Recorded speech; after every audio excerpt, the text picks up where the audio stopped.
आज आपण पाहणार आहोत प्रकरण 4 व्यवसाय संघटनांचे प्रकार भाग 1 स्वाध्याय. प्रश्न पहिला अ. रिकाम्या जागी योग्य पर्याय निवडून विधाने पुन्हा लिहा. पहिलं, एकल व्यापारी व्यवसाय संस्थेमध्ये जास्तीत जास्त व्यावसायिक गुप्तता असते. आता मी हे आपल्याला वाचून दाखवत नाही. मी इथे उत्तरांना हायलाइट केलेली आहेत ती उत्तरे आहेत. पहिल्याचे ब, दुसऱ्याचे ब, तिसऱ्याचे अ, चौथ्याचे अ, पाचव्याचे क, सहाव्याचे अ, सातव्याचे क, आठव्याचे अ, नवव्याचे क, दहाव्याचे अ. ब आहे योग्य जोड्या जुळवा. पहिला आहे खाजगी कंपनी, उत्तर आहे ड. दुसरा आहे सार्वजनिक कंपनी, उत्तर आहे फ, कमीत कमी 7 सभासद. तिसरा आहे बोध चिन्ह, उत्तर आहे ह, कंपनीची सही. चौथा आहे भागीदारी कायदा, उत्तर आहे क, 1932. पाचवा आहे संयुक्त हिंदू कुटुंब व्यवसाय, उत्तर आहे अ, कर्ता. क आहे योग्य शब्दसमूह संज्ञा लिहा. पहिला आहे सहकारी संस्थेचे दैनंदिन व्यवस्थापन पाहण्यासाठी सभासदांनी निवडून दिलेले प्रतिनिधी मंडळ, त्याचे उत्तर आहे संचालक मंडळ, त्यालाच आपण व्यवस्थापन समिती असे सुद्धा म्हणतो. दुसरं आहे व्यवसायाची मालक हाच त्याच्या व्यवसायाचा चालक व निर्णयकर्ता असतो, उत्तर आहे एकल व्यापारी. तिसरा आहे एकपात्री प्रयोगासारखा व्यवसाय संघटन प्रकार, उत्तर आहे एकल व्यापारी. चौथा आहे अविभक्त हिंदू कुटुंब पद्धती व्यवसायामधील संस्थेतील सदस्य सहकर्ते. 5. जो भागीदार आपले नाव भागीदारी संस्थेला देतो, त्याचे उत्तर आहे नामधारी भागीदार. 6वा आहे या कंपनीमध्ये भागांचे मुक्तपणे हस्तांतर करता येते, उत्तर आहे सार्वजनिक कंपनी. 7वा आहे भागीदारीचा लेखी करार, भागीदारीचा करार. 8वा आहे सहकारी संस्थेचे ध्येय, उत्तर आहे लोकशाही तत्व. 9वा आहे सेवा प्रेरित व्यवसाय संघटना, सहकारी संस्था. ड आहे चुकी बरोबर ते लिहा. येथे मी बरोबर आहे त्याला बरोबर जे चिन्ह केले आहे व जे विधान चुकीचे आहे त्याला मी चूक हे चिन्ह केले आहे. पहिल्याचे बरोबर, दुसरं बरोबर, तिसरं बरोबर, चौथं बरोबर, पाचवे बरोबर, सहावे बरोबर, सातवे बरोबर, आठवे बरोबर, नववे बरोबर, म्हणजे सर्व 9व्यापर्यंत सर्व बरोबर. 10वे चूक, 11वे बरोबर व 12वे चूक. त्यानंतर ई आहे गटातनं बसणारा शब्द शोधा. 1. एकल व्यापारी व्यवसाय, अविभक्त हिंदू कुटुंब पद्धती, अशासकीय संघटना, भागीदारी संस्था. उत्तर आहे अशासकीय संघटना. दुसरा आहे क्रियाशील भागीदार, भागधारक, नाममात्र भागीदार, गुप्त भागीदार. याचे उत्तर आहे भागधारक, कारण बाकी सर्व भागीदारांचे प्रकार दिलेले आहेत. फ आहे खालील विधाने पूर्ण करा. 1. खाजगी व्यावसायिक क्षेत्राचे मालकी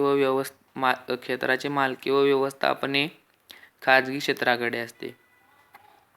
दुसरा आहे या व्यवसायात फक्त एकच व्यक्ती मालक असते, उत्तर आहे एकल व्यापारी. 3. या व्यवसाय संघटन प्रकारामध्ये जन्माने सभासदत्व होता येते, एकत्र हिंदू कुटुंब पद्धती. 4. व्यवसायाच्या दैनंदिन कामकाजामध्ये भाग घेणारा भागधारक क्रियाशील भागधारक असतो, त्यालाच सक्रिय भागधारक असे सुद्धा म्हणतात. 5. भागीदारीच्या कालावधी संदर्भात जेव्हा भागीदारीच्या करारामध्ये कोणतीही तरतूद केली जात नाही तेव्हा त्या प्रकारास ऐच्छिक भागीदारी असे म्हणतात. 6वा आहे अविभक्त हिंदू कुटुंब व्यवसायाची मालमत्ता सामूहिकपणे यांच्या मालकीची असते, उत्तर आहे कर्ता आणि सहकर्ते. 7वा आहे सहकारी संस्थेचे व्यवस्थापन या तत्वावर आधारलेले असते, उत्तर आहे लोकशाही. 8वा आहे सहकारी संस्थेत मतदानासाठी एक व्यक्ती एक मत हा नियम असतो. 9वा आहे संयुक्त भांडवली संस्थेने मतदानासाठी हा नियम असतो, उत्तर आहे एक भाग एक मत. 10 सहकारी संस्थेच्या भागाची दर्शनी किंमत असते, उत्तर आहे कमी. ग्राहक सहकारी संस्थेची स्थापना ... कडून केली जाते, उत्तर आहे ग्राहकांकडून. 12वा आहे संयुक्त भांडवली संस्थेची नोंदणी करणे कायद्याने सक्तीचे असते, उत्तर आहे 2013. पुढचे आहे कंसातील अचूक पर्याय निवडा. 1 कमीत कमी 2 व जास्तीत जास्त 200. उत्तर आहे खाजगी कंपनी. कमीत कमी 10 व जास्तीत जास्त अमर्यादित. उत्तर आहे सहकारी संस्था. व तिसरा आहे सार्वजनिक कंपनी. चौथा आहे एकच सभासद असणारा व्यवसाय संघटन, एकल व्यापारी. पाचवा आहे किमान 2 कमाल 50 भागीदारी व्यवसाय. पुढचा आहे एका वाक्यात उत्तरे लिहा. पहिला आहे एकल व्यापारी व्यवसाय म्हणजे काय? आपण याचे उत्तर बारके लिहू. त्याचे उत्तर आहे एखाद्या व्यापाऱ्याने स्थापन केलेला एखादा औपचारिक व्यवसाय म्हणजे व्यक्तिगत व्यापार होय, हे उत्तर येते. दुसरा आहे तुमच्या मते भागीदारी संस्था कशास म्हणतात? याचे उत्तर आहे एकापेक्षा जास्त व्यक्तींची मालकी आणि व्यवस्थापन असलेली व्यवसाय संस्था, जेथे सर्व भागीदार व्यवसायातील सर्व नफा आणि तोटा तसेच जबाबदारीची वाटणी करतात तेव्हा त्यास भागीदारी संस्था असे म्हणतात. तिसरा एक संयुक्त भांडवल संस्थेचा अर्थ काय? तर याचे उत्तर आहे संयुक्त भांडवली संस्था ही व्यक्तींनी एकत्र येऊन स्थापन केलेली ऐच्छिक संस्था असून यामध्ये सर्व व्यक्ती भागाच्या स्वरूपात योगदान देतात. ते कायद्यानुसार चालणारा विशिष्ट व्यवसाय चालवतात. चौथा आहे अविभक्त हिंदू कुटुंब व्यवसाय म्हणजे काय? जेव्हा एकत्र हिंदू कुटुंब वारसा हक्काने हिंदू कायद्याप्रमाणे व्यवसाय चालवतात तेव्हा त्यास अविभक्त हिंदू कुटुंब व्यवसाय असे म्हणतात. हे उत्तर येते. तुमच्या मते सहकारी संस्था म्हणजे काय? याचे उत्तर आहे सहकारी तत्वानुसार आपल्या सभासदांचे आर्थिक हित संवर्धन करणारी संस्था म्हणजे सहकारी संस्था. पुढचं 6वा आहे अज्ञान भागीदार म्हणजे काय व 7वा आहे आभासी भागीदार म्हणजे काय? तर याचे उत्तर आपल्याला लिहायचे आहे. एक अल्पवयीन व्यक्ती ज्याचे वय 18 वर्षे किंवा त्यापेक्षा जास्त नाही अशी व्यक्ती म्हणजे अज्ञानी भागीदार होय. आभासी भागीदार याचे आपल्याला लिहायचे आहे जो भागीदार हा असा भागीदार जो व्यवसाय संस्थेतून निवृत्त झालेला भागीदार असतो परंतु व्यवसाय संस्थेमध्ये त्याचे भांडवल तसेच असते, त्यास आभासी भागीदार असे म्हणतात. 8वा आहे तुमच्या मते फक्त नफ्यातील भागीदार कोणास म्हणतात? याचे उत्तर आहे जेव्हा भागीदार केवळ व्यवसायाच्या नफ्या वाटणीमध्ये सहभागी होतात आणि व्यवसायाच्या तोट्याला जबाबदार नसतात, त्यास केवळ नफ्यात सहभागी भागीदार असे म्हणतात. 9वा आहे सर्वसाधारण भागीदारी म्हणजे काय? याचे उत्तर आहे सर्वसाधारण भागीदारीमध्ये म्हणजे आपल्याला याचे ज्या भागीदारीमध्ये प्रत्येक भागीदाराला व्यवसायाच्या व्यवस्थापनाबाबत समान हक्क व अधिकार असतात, त्या भागीदारी सर्वसाधारण भागीदारी असे म्हणतात. 10वा आहे खाजगी कंपनीचा अर्थ काय व 11वा आहे सार्वजनिक कंपनीचा अर्थ काय? कंपनी कायदा 2013 नुसार खाजगी कंपनी म्हणजे अशी कंपनी जी आपल्या नियमावलीद्वारे कंपनीला भांडवल असल्यास सभासदांचा भाग हस्तांतरणाचा हक्क निर्बंधित करते. झालं एवढेच उत्तर येते. व सार्वजनिक कंपनी कायदा 2013 नुसार जी कंपनी खाजगी कंपनी नाही ती सार्वजनिक कंपनी असते. आहे खालील वाक्यातील अधोरेखित शब्द दुरुस्त करून वाक्य पुन्हा लिहा. पहिला आहे सार्वजनिक कंपनीच्या भागांचे मुक्तपणे हस्तांतरण करता येत नाही. उत्तर येते करता येते. दुसरा आहे खाजगी कंपनीमध्ये किमान 3 संचालक असतात. उत्तर आहे 2. तिसरा आहे संयुक्त भांडवली संस्थेची नोंदणी करणे सक्तीचे नसते. उत्तर आहे असते. चौथा आहे एकल व्यापारी व्यवसाय संस्थेमध्ये गोपनीयता कमी असते. उत्तर आहे जास्तीत जास्त. 5वा आहे भागीदारी संस्थेमध्ये कमीत कमी 3 सभासद असतात. उत्तर आहे 2. 6वा आहे अविभक्त हिंदू कुटुंब व्यवसायातील ज्येष्ठ व्यक्तीला सहकर्ते असे म्हणतात. उत्तर आहे कर्ता. 7वा आहे भारतीय भागीदारी कायदा 1940 साली अंमलात आणला जातो. उत्तर आहे 1932. प्रश्न दुसरा आहे संज्ञा संकल्पना स्पष्ट करा. हा प्रश्न याची उत्तरे काय आपल्याला सर्वांना आपण पुस्तकात शोधून म्हणजेच पुस्तकात सरळ दिलेले असतात तीच आपल्याला लिहावी लागतात. ते आपण लिहू शकतात याची मला गॅरंटी आहे. त्यामुळे मी हा प्रश्न आता उत्तरे सांगत नाही. याच्या पुढचा प्रश्न जो महत्त्वाचा आहे व 6वा विधाने सकारण स्पष्ट करा याची तेवढी मी आपल्याला उत्तरे सांगतो व ती बाकीची फक्त आपण लिहा.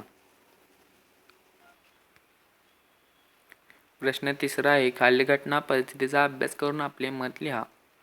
पहिला आहे श्री रघुनाथ गेली 30 वर्षे व्यापार करतात. त्यांचा धंदा पिढी जात आहे. किरण व नमन हे त्यांचे 2 मुलगे व त्यांच्या बायका सुद्धा त्यांना या धंद्यात मदत करतात. तर त्यांनी पहिला प्रश्न विचारलेला आहे हा कोणता व्यवसाय आहे? तर उत्तर आहे हा एकत्र हिंदू कुटुंब पद्धती हा व्यवसाय आहे. दुसरा आहे या व्यवसायात रघुनाथना काय म्हणतात? आता येथे आपल्याला दिले आहे की रघुनाथ गेली 30 वर्षे व्यापार करतात आणि त्यांची बायका व मुले आहेत. त्यामुळे त्या व्यवसायात ते ज्येष्ठ व्यक्ती आहेत. त्यामुळे रघुनाथ हे कर्ता आहेत. तिसरा आहे किरण व नमन यांना काय म्हणतात? आता वर त्यांनी प्रश्नात दिलेले आहे की किरण व नमन हे त्यांचे 2 मुलगे आहेत. त्यामुळे ते सहकर्ते आहेत. आता दुसरा आहे श्री सावंत संधी लेखापाल व श्री तांबे वास्तुविशारद हे दोघेही पेशा चालवतात. ते एकत्र येऊन एस.टी. फर्म्स नागपूरला सुरू करतात. तर पहिला आहे वरील व्यवसाय ओळखा. तर हा व्यवसाय आहे भागीदारी व्यवसाय, कारण ते दोघं एकत्र येऊन व्यवसाय सुरू करत आहेत. आता दुसरा आहे त्याच्यावर टिप्पणी करा. आपण लिहू शकतो की ज्या व्यवसायात एकापेक्षा जास्त व्यक्तींची मालकी आणि व्यवस्थापन असलेली संस्था असते या व्यवसायात व्यक्ती नफा तोटा वाटणी तसेच जबाबदारीची सुद्धा वाटणी करतात. तिसरा आहे वरील उदाहरणात कोणत्या 2 पेशांची उदाहरणे दिली आहेत? एक संधी लेखापाल व दुसरा आहे वास्तुविशारद.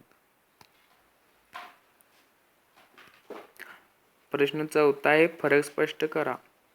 हे फरक आपल्याला सर्व पुस्तकात शेवटी धडा संपल्यावर शेवटी दिलेले आहेत. फरक म्हणून लिहून सर्व हे दिलेले आहे. पहिलं खाजगी मर्यादित कंपनी व सार्वजनिक मर्यादित कंपनी, सर्व एकल व्यापारी व्यवसाय, भागीदारी संस्था, अविभक्त हिंदू कुटुंब व्यवसाय, सहकारी संस्था, संयुक्त भांडवली संस्था, अविभक्त हिंदू कुटुंब व्यवसाय, प्रमंडळ, सहकारी संस्था, भागीदारी संस्था सर्व फरक दिलेले आहेत. त्यामुळे मी आता आपल्याला हे सांगत नाही. तसेच प्रश्न 5वा आहे खालील प्रश्नांची थोडक्यात उत्तरे लिहा.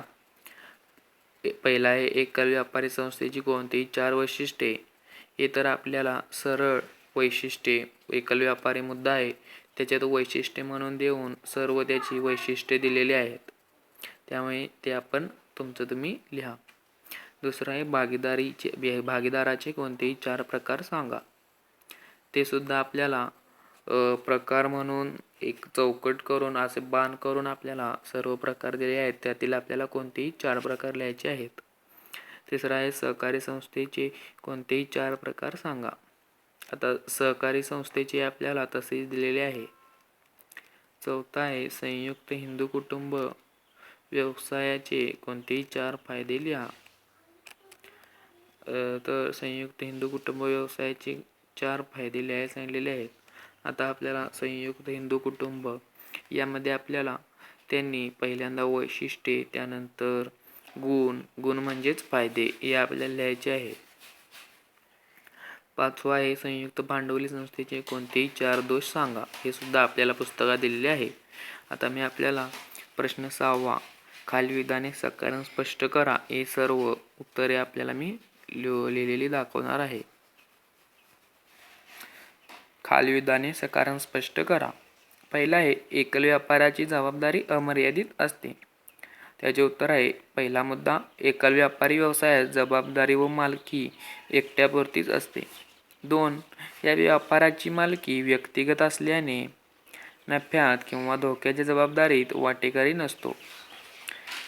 तिसरा आहे यामुळे या व्यापाऱ्याची खाजगी मालमत्ता व व्यवसायाची मालमत्ता यात फारकत केली जात नाही. 4. त्यामुळे व्यवसायाची देणी देण्यासाठी व्यापाराची खाजगी मालमत्ता विक्रीस काढली जाऊ शकते. म्हणून एकल व्यापाऱ्याची जबाबदारी ही अमर्यादित असते. दुसरा आहे, कर्ता हा अविभक्त हिंदू कुटुंब व्यवसाय संघटनेतील सर्वेसर्वा असतो. त्याचे उत्तर आहे 1. अविभक्त कुटुंब व्यवसायात कुटुंबातील वरिष्ठ व्यक्ती संघटनेचा कर्ता असते. 2. त्या व्यक्तीला व्यवसायाचे संपूर्ण ज्ञान व अनुभव असतो. 3. त्यामुळे तो सर्व निर्णय घेतो. म्हणून कर्ता हा अविभक्त कुटुंब व्यवसाय संघटनेचा सर्वेसर्वा असतो. तिसरा आहे, आपल्या सभासदांना सेवा पुरवणे हा सहकारी संस्थांचा मुख्य हेतू असतो. उत्तर आहे 1. सहकारी संस्था ही आर्थिकदृष्ट्या दुर्बल घटकांपासून त्यांच्या हक्कांचे संरक्षण करण्यासाठी स्थापन झाली असते. 2. ही संस्था निश्चित अशी आर्थिक उद्दिष्टे साध्य करण्यासाठी स्थापन झाली असते. 3. ही संस्था सेवाप्रेरित असते. 4. प्रत्येकाने सर्वांसाठी आणि सर्वांनी प्रत्येकासाठी हे सहकारी संस्थांची तत्वप्रणाली आहे. म्हणून आपल्या सभासदांना सेवा पुरवणे ही सहकारी संस्थांचा मुख्य हेतू असतो. चौथा आहे, संयुक्त भांडवली संस्था मोठ्या प्रमाणावर भांडवल उभे करू शकते. पहिला आहे उत्तरात पहिला मुद्दा आहे, संयुक्त भांडवली संस्थेचे भाग जनतेसाठी विक्रीस खुले असतात. 2. भागांची दर्शनी किंमत व लाभांशाचा दर तुलनेत जास्त असतो.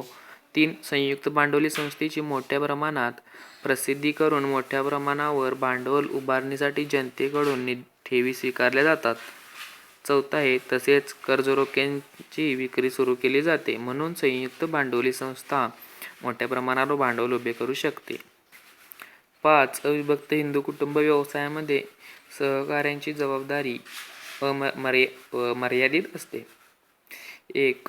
अविभक्त हिंदू कुटुंब व्यवसायामध्ये वरिष्ठ व्यक्ती कर्ता असते. त्यामुळे दुसरा मुद्दा आहे, त्यामुळे तो व्यवसायाचे सर्व निर्णय घेतो. तिसरा मुद्दा आहे, तसेच जर व्यवसायाची देणी देण्यासाठी व्यवसायाची मालमत्ता कमी पडत असेल तर सदरची देणी देण्यासाठी कर्त्याच्या खाजगी मालमत्तेचा वापर केला जातो. म्हणून अविभक्त हिंदू कुटुंब व्यवसायामध्ये सहकाऱ्यांची जबाबदारी मर्यादित असते. 6वा मुद्दा आहे, लहान प्रमाणावरील व्यवसायासाठी एकल व्यापारी संस्था प्रकार उपयुक्त असतो. 1.